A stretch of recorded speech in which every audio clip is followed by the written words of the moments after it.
माँ के गर्भ में जब बालक सुनना आरंभ कर देता है, उसके बाद से माँ को कभी ये नहीं मानना चाहिए कि मैं अकेली हूँ। उस बालक के चेतना में आने के बाद वो माँ की समस्त गतिविधियों का साक्षी हो जाता है।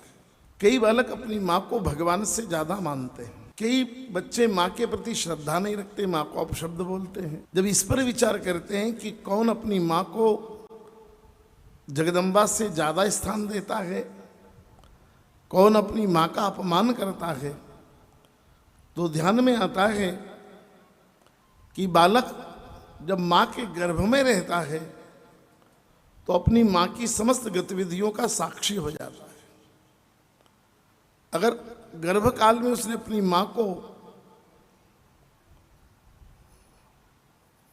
सेवा करते देखा है, भजन करते देखा है, दान करते देखा है, सत्य बोलते देखा है, तो उस बालक की माँ में श्रद्धा हो जाएगी। और अगर गर्भकाल में उसने माँ को झगड़ते हुए देखा है, अपशब्द कहते हुए देखा है, किसी का अपमान करते देखा है, कोई बुरे काम करते हुए देखा है, तो उस बालक की जीवन भर अपनी माँ के प्रति अश्रद्धा हो जाएगी। इसलिए माँ के प्रति जो श्रद्धा और भक्ति बनती है बालक की, वो गर्भकाल में ही बनती है। और इसलिए माँ को उन 9 महीनों में पूरी सावधानी के साथ अपने बालक का ध्यान रखते हुए व्यवहार करना चाहिए। और तब आगे एक और बहुत महत्वपूर्ण बिंदु पर हम विचार करते हैं, जो बड़ी जगत प्रसिद्ध कथा है, मैं वही कहता हूं, लेकिन कुछ नूतन संदर्भों में उसको कहूंगा। भगवान श्री कृष्ण जब कुरुक्षेत्र के मैदान में पांडवों के साथ खड़े थे और युद्ध जीत गए पांडव, युधिष्ठिर चक्रवर्ती सम्राट हो गए, तो भगवान ने एक दिन अपनी मां बुआ कुंती को कहा कि बुआ, अब हमें रहते रहते यहां बहुत दिन हो गए हैं, हस्तिनापुर में रहते रहते अब मुझे मेरी द्वारका स्मरण कर रही है, मैं द्वारका जाता हूं। देवी कुंती के हृदय में क्षोभ हुआ, आंखों में आंसू आ गए और कहा, कृष्ण तू यहां था तो मैं निश्चिंत थी, अब तू चला जाएगा तो। भगवान ने बुआ को प्रणाम करके कहा कि मैं तो स्मरण मात्र से उपस्थित होने वाला हूं, बुआ मुझे स्मरण कर लेना, किसी भी कठिन परिस्थिति में मैं तुम्हारे सामने उपस्थित हो जाऊंगा, लेकिन अब मुझे जाने दो, मेरा हस्तिनापुर से समय पूरा हुआ, द्वारका में अब मुझे अपनी लीलाएं करना है। और भगवान जब हस्तिनापुर से विदा हो रहे हैं, सारे लोग खड़े हैं, सबके हाथों में पुष्प हैं, बड़ी भीड़ लगी हुई है और भगवान का रथ सामने खड़ा है। सब भगवान के श्री चरणों में पुष्पांजलि अर्पित करते हुए सजल नेत्रों से भगवान को विदा कर रहे थे और भगवान रथ में बैठ ही रहे थे कि उस भीड़ में अचानक आवाज आई, रक्षमाम रक्षमाम त्राहिमाम त्राहिमाम त्राहिमाम त्राहिमाम, रक्षमाम रक्षा करो प्रभु, रक्षा करो, मैं शरणागत हूं। भगवान ने देखा उस भीड़ को चीरती हुई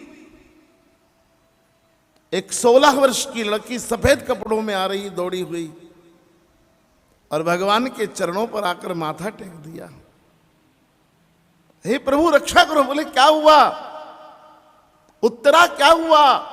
वीर अभिमन्यु की धर्मपत्नी आपको क्या हुआ? उत्तरा ने कहा, नाथ इस कुरुक्षेत्र के युद्ध में मेरे पति तो वीर गति को प्राप्त हो गए, लेकिन उनकी अंतिम निशानी मेरे गर्भ में है, और यही पांडवों का एकमात्र उत्तराधिकारी है, और इसी पर किसी ने ब्रह्मास्त्र का प्रहार कर दिया है। और अगर मेरे गर्भ में ये बालक मर गया तो कौरव और पांडवों का वंश समाप्त हो जाएगा। जिनकी कुरुक्षेत्र के मैदान में आपने रक्षा की है, उस वंश के उत्तराधिकारी की रक्षा आप मेरे गर्भ में कीजिए। भगवान ने कहा उत्तरा चिंता ना करो, मैं रक्षा करता हूं। और भगवान ने नेत्र बंद कर देखा, समझ गए कि महर्षि द्रोणाचार्य के बेटे अश्वत्थामा ने गर्भ पर प्रहार किया।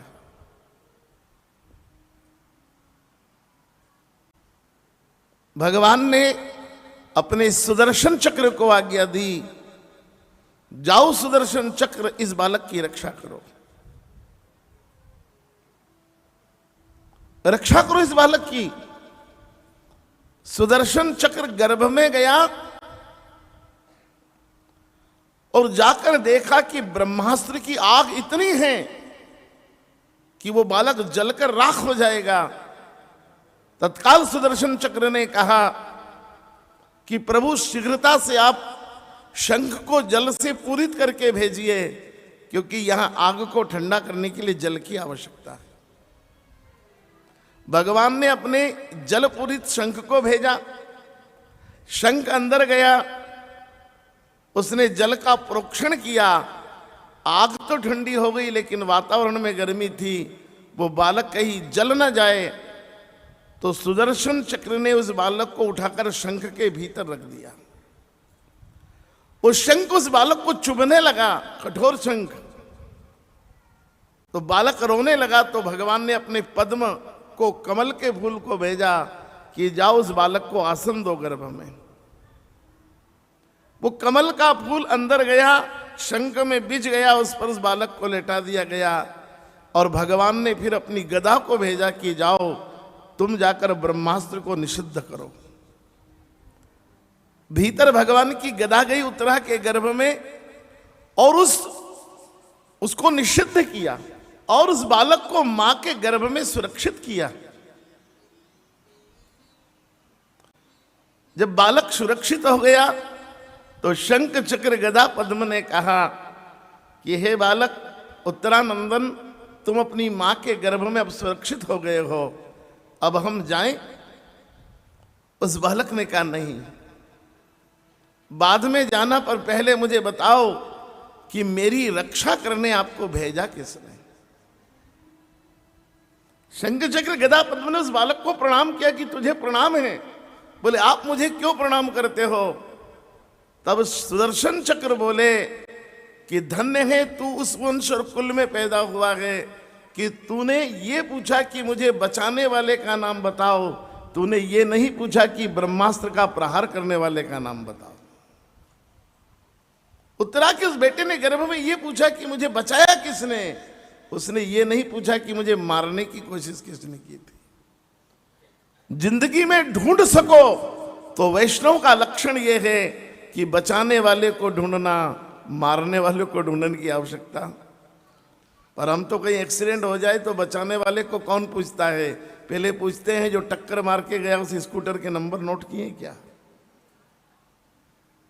हम मारने वाले को ढूंढते हैं। धन्य है वो बालक जो बचाने वाले को ढूंढ रहा है। बोले बचाने वाला हो तो मारने वाला बाल भी बांका नहीं कर सकता। जाको राखे साही यहां मार सके न कोई, बाल न बांको कर सके जो जग बेरी। कहा मुझे बचाने वाला कौन? चारों आयुधों ने कहा कि हे बालक तुझे बचाने वाला श्री हरि नारायण है, भगवान ने हमें भेजा है। उस बालक ने कहा मुझ पर कृपा करो कि मुझे उनका दर्शन करा दो, जिसने मेरे मां के गर्भ में मेरी प्राणों की रक्षा की है, उस परमात्मा का दर्शन मैं करना चाहता हूं। शंख चक्र ने भगवान को कहा ये बालक मां के गर्भ में आपके दर्शन करना चाहता, आप देंगे क्या? भगवान ने कहा मैं तो सर्वत्र दर्शन देने को तैयार हूं, कोई मेरा दर्शन करने को तैयार हो? मैं अभी आ रहा हूं। और वेद कहते हैं भगवान के बारे में ततिष्ठत दशांगुलम, पुरुषोक्त का मंत्र कहता है भगवान अंगूठे के 10वें भाग के बराबर होकर उत्तरा के गर्भ में प्रवेश कर गए। और वहां उन्होंने छोटे छोटे शंख चक्र गदा पद्म ले लिए और चतुर्भुज रूप रखकर भगवान ने कहा, ए उत्तरा के बेटे, अपनी मां के गर्भ में अपने नेत्र खोल और मेरे दर्शन कर। जैसे उस बालक ने मां के गर्भ में नेत्र खोले, भगवान चार भुजा नाथ का दर्शन हो गया। श्रद्धा से बोलो, चार भुजा के नाथ की जय। उसने हाथ जोड़कर मां के गर्भ में भगवान की प्रार्थना कर ली। शांताकारम भुजग शयनम पद्मनाभम सुरेशम विश्वाधारम गगन सदृशम मेघवर्णम शुभांगम लक्ष्मीकांतम कमलनयनम योगिभिर्ध्यान गम्यम वंदे विष्णुम भवभयहरम सर्वलोकैकनाथम। बोलो लक्ष्मी नारायण भगवान की जय। उस बालक ने दर्शन कर लिए। भगवान ने कहा, अब कर लिए? बोले हाँ। बोले अब जाएं हम। उस बालक ने कहा कि प्रभु चले जाना, लेकिन मेरे एक प्रश्न का उत्तर तो देते जाइए। बोले क्या? बोले इस समय आप कहां हैं? बोले इस समय मैं तुम्हारी मां के गर्भ में हूं। बोले इस समय मैं कहां हूं? बोले इस समय तो तुम भी तुम्हारी मां के गर्भ में हो। तो बोले हम दोनों कहां हैं? बोले दोनों ही तुम्हारी मां के गर्भ में हैं। तो बोले प्रभु अब एक बात बताओ कि दो व्यक्ति एक ही मां के गर्भ में हो तो उनका आपस में रिश्ता क्या होता है? भगवान ने कहा, दो व्यक्ति एक ही मां के गर्भ में एक साथ हो तो भाई भाई होते, सहोदर कहलाते हैं। तो उस बालक ने गर्भ में ही कहा, प्रभु ध्यान रखना, आज से आप हमारे भाई हुए, हम आपके भाई हुए। तब से ये आरंभ हो गया, ब्रह्म कहाए जीव सहोदर। भगवान ने कहा, अभी तक तो ये कहा जाता था कि त्वमेव माता च पिता त्वमेव, आज से कहा जाएगा त्वमेव बंधु। आज जीव और ब्रह्म दोनों भाई भाई हो गए।